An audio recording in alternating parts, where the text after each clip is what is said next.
So when you got this promenade done, you can play with many different things as we just told you in the promenade video.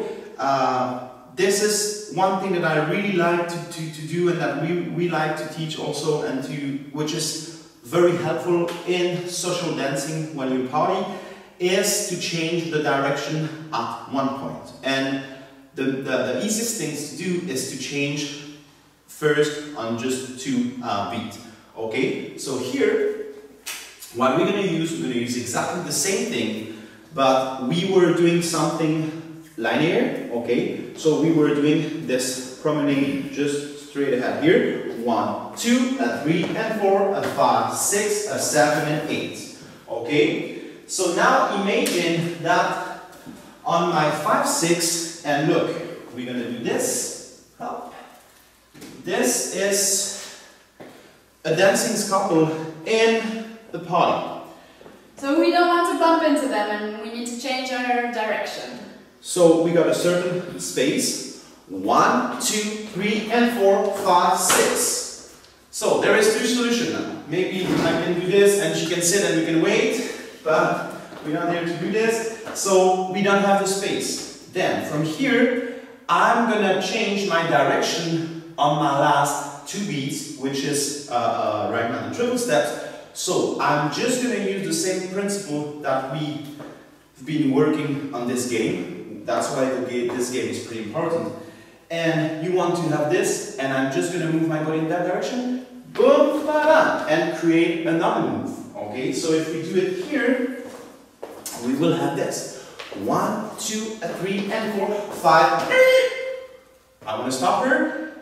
Slow her down and then change direction, and then you're ready to move into something else. Okay, so how could you do this and how can you suggest her to stop and to move on the side? Just by moving your body again. So here, 1, 2, 3, and 4, 5, 6.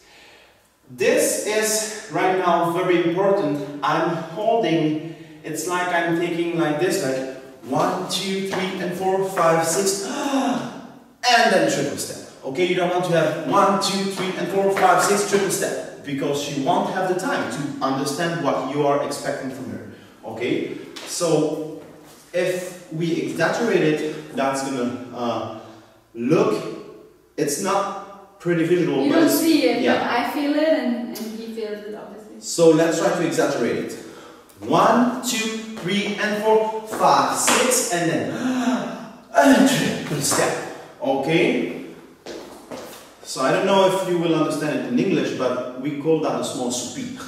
So here, so it's like a sigh. 2, 1, 2, inhale and triple step. So by doing this, I'm just stopping the direction, this direction, and I'm just preparing her to switch and to change the direction. So here, maybe we can do like this. Here, 1, 2, 3, and 4, 5, 6. Look, and triple step. Okay. For me, I feel something's going to happen, but it doesn't matter for me. So I'm on this leg. It doesn't matter for me if I continue going back or if he decides to go there, or anything can happen. And this is what this tells me. And I'm like, I'm waiting. I don't anticipate. I keep my energy, but instead of going back, he decides to go there. So I just follow.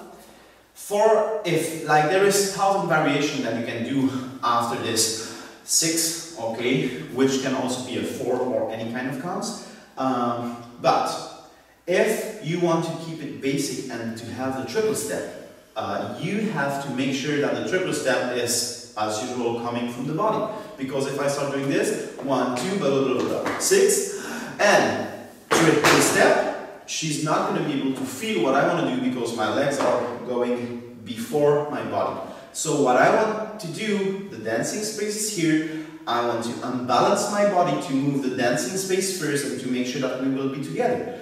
Triple step. Okay, here. So I feel this weight shift because I'm on this leg, so I will feel, oh, okay, he wants me to go there. I really feel this unbalance. Okay, so maybe a couple of variations, we will come back to that later, but for example, we could do 1, 2, 3 and 4, 5, 6, and then going down. So if I move my body down, she's going to go down, and then I'm going to push on my strong leg, which is the left one, and I'm going to do that could just replace your triple step. And that could be like this. This is something also that you can work with your students, which is pretty interesting. And then she doesn't have the choice to be really responsive. And listen, feel what he's doing. So here, 1, 2, 3 and 4, 5, 6, and 1, 2, 3 and 4, 5 and 6. Okay? And as you saw, she was also doing like this kind of taga-da-ga-da. This is not a problem because she wasn't doing this in her upper body. So her upper body was following me, and she was just playing and adding some styling, follow her styling. Okay, so here, if we do it maybe here, this way, bam, bam, bajuka, one hop, shoo, and she can do that. I don't as long as I stay connected here, I can do whatever I want. Okay. So maybe one more time here. 1, 2, da, woo, woo, sha. And from here, 1, 2, woo, ba, This is another variation. Okay, so we're not gonna talk too much about variations, but just to let you know that there is thousands of solutions for that. If you want to do this, and if you want to be able to really be together for all those variations, you need to work on your basic first and to be really connected and dancing together. Okay, so that was the small variation for the promenade. Yes. Really,